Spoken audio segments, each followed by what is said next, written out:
What is your expectation? ये बहुत पहले भी बताया था, फिर बोलता हूं, आपकी एक्सपेक्टेशन क्या है? कि सर हमने हार्डवर्क किया, मतलब सर हम रोज क्लासेस अटेंड कर रहे हैं, क्वेश्चन जो आप देते हो सॉल्व करने की कोशिश कर रहे हैं, डायरेक्टली प्रोपोर्शनल टू मार्क्स। तुम्हारी एक्सपेक्टेशन ये है ना, कि जितनी हमने हार्डवर्क की उतने मार्क्स आ जाएं, उतने हमसे क्वेश्चन सॉल्व हो जाएं, उतनी हमारी अच्छी रैंक आ जाए।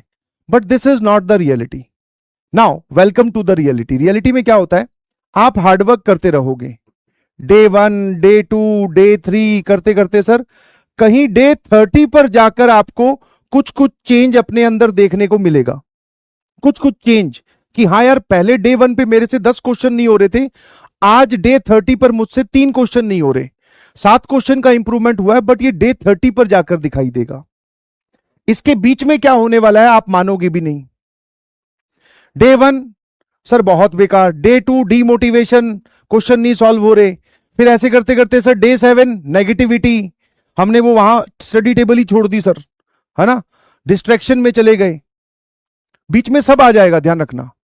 डे 11 सर टेस्ट में मार्क्स ही नहीं आए, इतना पढ़ के गया था मैं मैथमेटिक्स, मैथ्स में मार्क्स ही नहीं आए सर। ये बीच में पूरा का पूरा क्या है, एकदम नेगेटिव एनवायरनमेंट है। अब बच्चे को यहां से यहां पहुंचना होता है, मैक्सिमम बच्चे बीच में ही रुक जाते हैं, क्योंकि नेगेटिविटी से गुजरना is not a good thing. हर कोई नहीं कर सकता कि भाई पूरा माहौल नेगेटिव है, ना क्वेश्चन सॉल्व हो रहे, ना नंबर आ रहे, है ना, फिर भी हम पढ़े जा रहे हो सब्जेक्ट को, ये हर कोई नहीं कर सकता। सब्जेक्ट में मजा तब आता है जब हमसे क्वेश्चन सॉल्व होते जाएं, हमें उसमें मार्क्स आते जाएं, तब हम अगला चैप्टर पढ़ लेंगे। बट ये तो रियलिटी है ही नहीं भाई।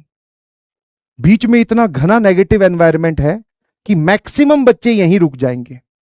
और जो इसमें चलता रहेगा ना, चाहे अपने बाल ही क्यों ना नोच रहा हो, यार नंबर कम नहीं आ रहे, शिट, मुक्का मारा टेबल पे बहुत तेजी से, बट उसके बाद में टेबल से खड़ा नहीं हुआ, आगे बढ़ता गया। 3-4 दिन बाद में फिर नेगेटिविटी आ गई, फिर डिस्ट्रैक्शंस आ गए, फिर दोस्त ने बुला लिया, फिर खेलने का मन हो रहा है, फिर पढ़ाई छोड़ने का मन हो रहा है, फिर मुक्का मारा टेबल पे जोर से, फिर आगे बढ़ते गए।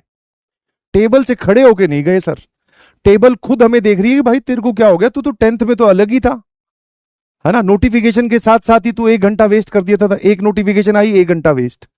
अब तू इतना कन्वर्ट हो चुका है कि भाई तेरे पास में कुछ भी आ जाए, तू इस टेबल से खड़ा ही नहीं होता है। क्वेश्चन कुछ सॉल्व हो जाएंगे, कुछ सॉल्व नहीं होंगे, है ना। मैक्सिमम बच्चों में सर ये या तो 30-70 का रेशो चलता है, जो अच्छे बच्चे होते हैं उसमें 50-50 का रेशो चलता है, और कई में 20-80 का रेशो चलता है। मतलब ये वाला पार्ट ही आपका मेजर है। तो इसको मैं आपको कई बार बोल चुका हूं, मेक श्योर कि जो क्वेश्चन सॉल्व नहीं हुए कोई दिक्कत नहीं है, बट उनका रीजन क्या है वो उस क्वेश्चन के बगल में लिखा होना चाहिए। आफ्टर वॉचिंग सॉल्यूशन, हिंट, या आपने कहीं से भी इंटरनेट से आपने उसका सॉल्यूशन देखा हो, कोई दिक्कत नहीं है। आप उसके बाद में उस चीज में देखो कि क्या चीज ऐसी इस्तेमाल हो रही है जो मैं नहीं सॉल्व कर पाया। सारे बच्चे ऐसे हैं जिनका कमेंट मैं पढ़ता हूं कि सर पहले क्वेश्चन नहीं सॉल्व होते थे, क्लास में आपने कोई मतलब महंगा, मतलब थोड़ा हैवी सवाल करवा दिया, तो घर पे जाकर री अटेम्प्ट करने से वो अच्छे से समझ में आ जाता है। सर ये तुम्हारे ही स्टूडेंट्स के या तुम्हारे दोस्तों के ही कमेंट्स हैं। सर डिब्बी पहले नहीं सॉल्व हुई, बट आपने सॉल्यूशन वीडियो दिया या हमने हिंट या इंटरनेट से सॉल्यूशन देखा तो हमें सर समझ में आ गई, उतने क्वेश्चंस हमारे प्रैक्टिस हो गए। अब सोचो जिस बच्चे की डिब्बी 145 क्वेश्चंस या 125 क्वेश्चंस उसने बेसिक मैथमेटिक्स के कर रखे हैं, उसका कॉन्फिडेंस लेवल क्या होगा। तो ये आपके प्रैक्टिस के लिए ही बोला गया है। समझ में आएगा नहीं समझ में? स्लीप 6 से 7 घंटे है, कितनी बार तो बताऊं, स्लीप पे बहुत जल्दी भाग के आ जाते हो।